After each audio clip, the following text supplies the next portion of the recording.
আসসালামু আলাইকুম ভিউয়ার্স। এখন চলছে শীতের সিজন, আর শীতের সিজনে যদি আমরা পিঠা না খাই তাহলে কি হবে? আজ একটি অন্যরকম ভাপা পিঠার রেসিপি নিয়ে চলে আসলাম। চলুন দেখে আসি কীভাবে তৈরি করলাম মজাদার ভাপা পিঠাটা। প্রথমেই আমি একটি ব্লেন্ডারে 1 কাপ সুজি নিয়ে নিলাম। সুজিটা ভালো মতো মিহি করে গুঁড়া করে নিতে হবে। মিহি করে গুঁড়া হয়ে গেলে তার মধ্যে আমি 1 কাপ লিকুইড দুধ দিয়ে দিব। এখন একটু একটু করে দুধ দিয়ে ভালো মতো সুজিটা মিশিয়ে নিতে হবে। আপনারা যেমন মিষ্টি খান সেই অনুযায়ী চিনিটা দিবেন। আমি পরিমাণ মতো চিনি দিয়ে দিলাম। তারপর আরও একটু দুধ দিয়ে ভালো মতো নেড়ে নিলাম। আধা ঘন্টার জন্য আমি রেস্টে রেখে দিব। এখন আমরা একটি কড়াইতে ভাপা পিঠার জন্য পুর তৈরি করব। তাই প্রথমে আমরা খেজুরের গুড় দিয়ে দিলাম, আর এখন হচ্ছে নারিকেল দিয়ে ভালো মতো নেড়েচেড়ে আমি একটি পুর তৈরি করে নিব।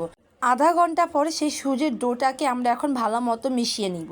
তার মধ্যে দিয়ে দিব 1 চামচ বেকিং পাউডার আর 1/2 চামচ বেকিং সোডা দিয়ে ভালো মতো নেড়েচেড়ে একদম পাতলা করে নিতে হবে।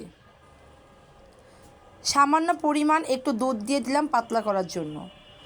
দেখুন কত সুন্দর হয়েছে আমাদের সুজির ডোটি।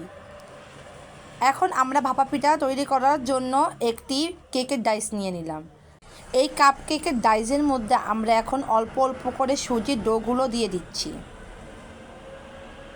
অবশ্যই একটি চামচের সাহায্যে পরিমাণ মতো সমান সমান করে ডোগুলো ঢেলে নিতে হবে, তাহলে প্রত্যেকটা পিঠা কিন্তু দেখতে অনেক সুন্দর হবে। এখন আমরা যে নারকেল আর গুড় দিয়ে একটি পুর তৈরি করেছিলাম সেই পুরগুলো একটু একটু করে সুজির ডোগুলোর মধ্যে দিয়ে দিব।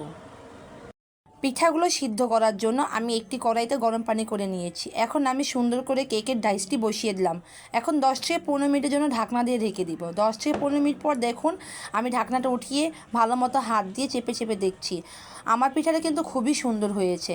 এখন আমি একটি বাটিতে সুন্দরভাবে পরিবেশন করে নেব। এটা তৈরি হয়ে গেল আমাদের মজাদার ইউনিক একটি ভাপা পিঠা। খেতে কিন্তু অনেক মজা হয়েছিল। বাসায় একবার হলেও আপনারা ট্রাই করবেন। ভিডিওটি ভালো লাগলে লাইক কমেন্ট শেয়ার করে পাশে থাকবেন। ধন্যবাদ।